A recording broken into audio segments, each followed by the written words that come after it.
Ray, what are you up to these days? I know you're doing boxing commentary and you do a great job. Thank you. What other entertainment ventures do you have?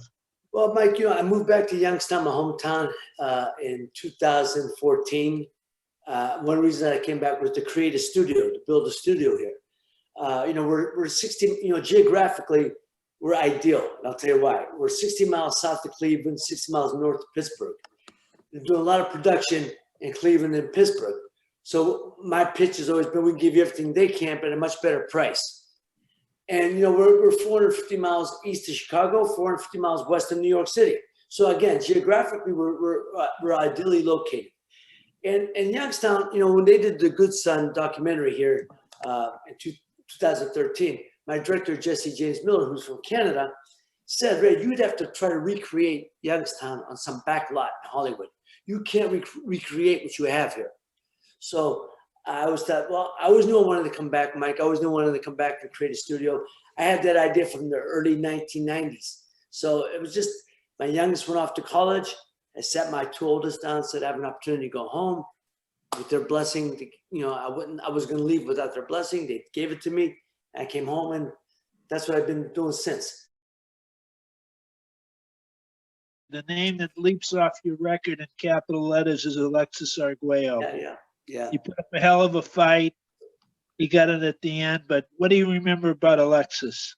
Well, Alexis, first of all, he's the embodiment of champion, inside the ring, outside the ring. He was just a class act, totally. And, I knew what I was going up against, Mike. I was a fan of Alexis. I watched when he beat, I remember reading about when he beat Ruben Olivares at the LA Forum for the featherweight title. I watched on ABC Wild World Sports when he beat Escalera down in Puerto Rico for a junior lightweight title. I did the rematch, and he beat him again. And I saw when he beat Jim Watt for the title. And he didn't look all impressive. Now, granted, part of it is Jim Watt. It's hard to look good against Jim Watt no matter what. Jim Watt's a very awkward guy. He beat him. But I just felt, Alexis, I was, I'd be a little, I thought it was my youth, my enthusiasm. I'd be stronger than he was. And I thought, I'd be able to outwork him. And that was my whole concept going in there. And, but the one thing you watch from Alexis is, he's a sharpshooter. And he's precision. He wastes very little movement at all, if any. And, I've always make the joke, Alexis, one thing about Alexis, Alexis sets traps early in the fight. Right. And he goes back later in the fight to see if there are traps caught. You know what I mean? He's made for the later rounds because he'd wear you down and can take a lot of guys out later rounds. So, and as I watch the fight now, obviously in retrospect, I watched the early rounds, Mike. I was closing the gap. I was making a miss. I made him miss 1,000 right hands that day, slipping, standing close inside, banging that body. But as the rounds went, little by little, you could see he was separating himself distance-wise, just creating a little more space. I make him miss some more, and then later rounds, his punches were starting to catch me on the shoulder, top of it, and until eventually he hit me with that shot in the 12th round that put me on my knee. And like I said, and I see where I allowed that. I should have tried to close the distance more, and I didn't for whatever reason. I felt maybe I was doing better on the outside, which was never a good when a taller guy, especially a big puncher, you still never see on the outside. So there's a lot of things you could say now, but in retrospect, I mean, he just used his experience, and experience won out. His experience took over. Let me ask you, one fight from that period, which would have been an all-time dream fight, would have been Duran against Arguello when they both were at 135. What do you think would have happened? Well, Mike, if you remember, Mike, they weren't at 135 at the same time. Because when Alexis moved up, Roberto was already fighting at 140, 147. He was already moved up. Alexis moved up, I think, late 80, 1981, early 81, when he moved up to fight Jim Watt.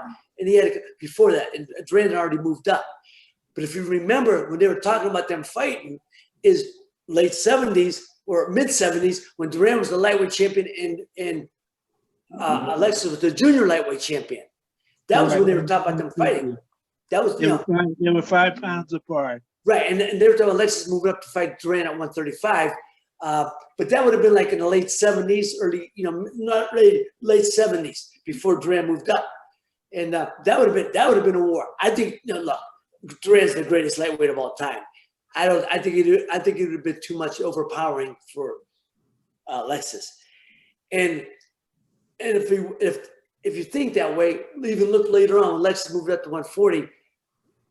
Prior style, even though it's different than Duran, but it was aggressive, and the aggression, it just overwhelmed Alexis. He overwhelmed him with the volume of punches, and that's why everyone said, look, what he did, what prior to him, what if Duran, he had fought Duran would have done the same thing, but probably taken him out sooner because of his strength and punching power. Ray, you had one more question about an opponent of yours. He had two terrific fights with Livingston Bramble. Yeah. The result was controversial, if I recall, both times. Well, no, the first time he won, he stopped me in the 14th. He stopped me. Right. I wish I'd have got a chance to finish because I was hurt. There was no doubt. But I didn't get to finish. I was on my feet. He didn't drop me down. But, I did get stopped. The second fight was controversial because that was the fight in Buffalo? The first fight was in Buffalo. That was the first one when he stopped me. The second fight was in Reno, Nevada. The Reno fight was the one that was controversial because I got to be honest, I thought I won that fight. Look, I was bleeding bad. We know that, the cuts. But, Mike, I always said the job of one fighter is to outpunch the other guy. You hit me more than I hit. If I hit you more than you hit me, I should win the fight. That's the bottom line. Hit the other guy more than he hits you. And I thought I did. I thought I outpunched him that fight. And I would say one of your colleagues, the great Dick Wolf, once said, Dick was tough. He was tough, man. No, I'm sorry, Dick Young. I say Dick Wolf. Dick Young, New York. Dick Young, I'm sorry, not Dick Wolf, not Dick. Dick Young. Dick Young was tough, man. He was tough, but that's okay. But even after that fight, he said, if blood, I didn't know that blood counted for points or blood scored points, because if that's the case, Ray Mancini should have won that fight because I punched him. I punched him to fight in a more, and I actually thought I won that fight. I thought it was a close fight. Don't get me wrong, it was a close fight. Style-wise, it's always going to be difficult style, but I thought I punched him. So, Ray, you're coming up on your 60th birthday. I hate to remind you. Yeah. Remember what I say, 60 is the new 50. That's it. That's for sure. Ray, let me ask you about Macho Camacho. You know what? When he wasn't throwing punches at you, did he make you laugh? Always, Mike. We got to be friends later on, Mike. After we fought, we got to be friends later on. And we'd make appearances. I'd see him at different events when a lot of fighters make appearances. We got to be good friends. I enjoyed his company. And you know what? The last time I saw him, I just got his book sent to me by Christian Judice, who just wrote it. And he interviewed me for it. And I'm anxious to read it, I always tell people, come on, Hector's one of the greatest, Latin fighters, not just the greatest Puerto Rican, one of the greatest Puerto Rican fighters, but one of the greatest Latin fighters of all time. He can fight his ass off. There's no doubt. We know that. I just, like I said, we got to be good friends. Oh, he made me laugh. Oh, he was. What time is it? Macho time. Yeah, but last time when I saw him, he had just gotten out of jail. He was in jail in Mississippi. I said, who the hell? I said, how many Puerto Ricans are down there? He goes, man, not many of us, dude. And and then the last thing we did before I said goodbye to him, he gave me a hug and he said, Ray, if I could ever do anything for you, and it was a beautiful moment. And then, I never saw him after that. And then, of course, when I got the word that he passed, I was heartbroken.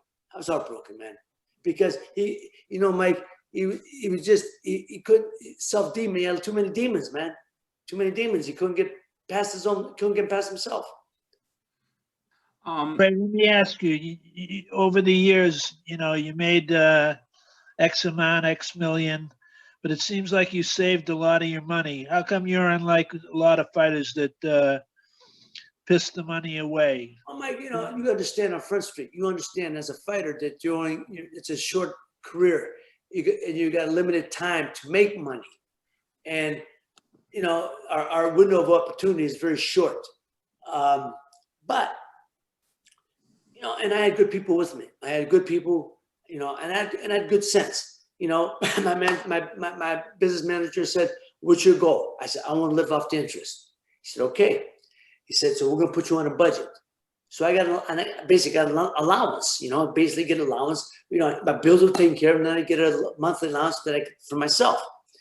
And he said, when you're when it's all said and done, we'll see what you got.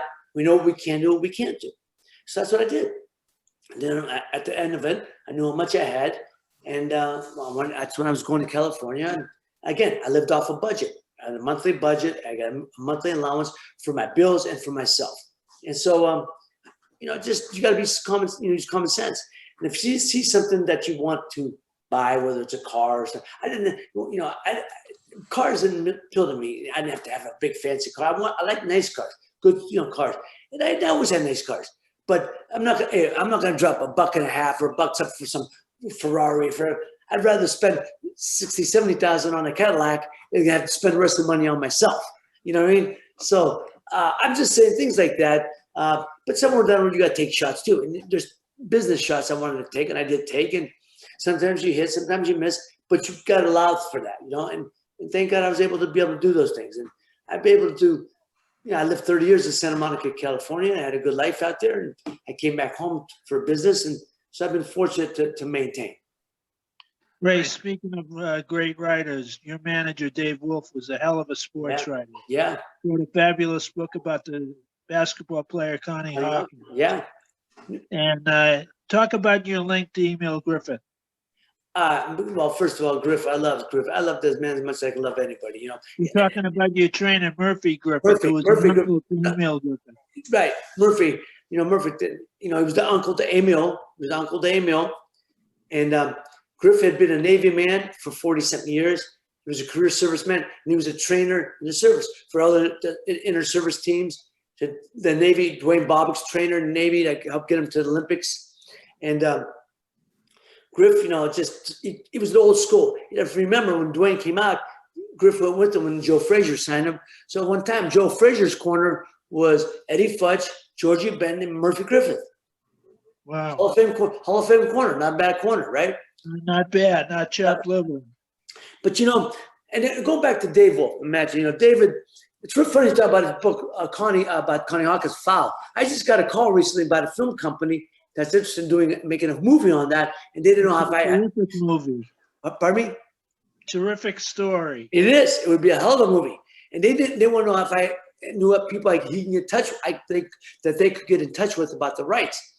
I said, well, I don't know anything. I'm sure his family. I mean, look, the only people I knew that still connection to Dave would be Thomas Hauser, because Tom used to have lunch with Dave, or breakfast with Dave 2 or 3 times a week before he passed. And his ex-wife, Gina Andrioli, who was Dave's girlfriend when he managed me. So I said, those are the only 2 people I know that, maybe you can get in touch with. But yeah, Dave, now going back to my relationship with Dave, Dave, as you know, was a complicated man, a different type of guy. Brilliant. He loved me as a fighter, brilliant. But personality-wise, we didn't always mesh because Dave wanted to control my life as opposed to understanding he was my manager. He wanted to control my life a lot of time. So that ran into conflict because I was very I was a kid from the streets, and you work for me. I'm the fighter. You're the manager. You don't tell. You don't control my life. You control my career. But it was a complicated relationship for a long time. But for those who don't remember, for the younger people, tell you how good Connie Hawkins was. He was 19 years old. He was the leading scorer in the league. He was the rookie of the year, and I think he was also most valuable player. So he was like the LeBron James of 50 years ago. That's right. And he was a street ball legend too. Of course, Hawk. So yeah, but Dave was great, but great writer, man, great writer, and great manager too. He did better with you than he did with Dwayne Bobbick. Yeah, I'd like to think so. But had a better chin, among other things. Yeah, but Dave was brilliant. He took. I was his first champion, but he took a couple other guys to a world title after me. Lonnie Bradley, Donnie Lalonde. Lonnie. Yeah. And so, he was, Dave was a brilliant. He didn't have a whole lot of fighters, just a select few. And the guys he got, he helped get to a title.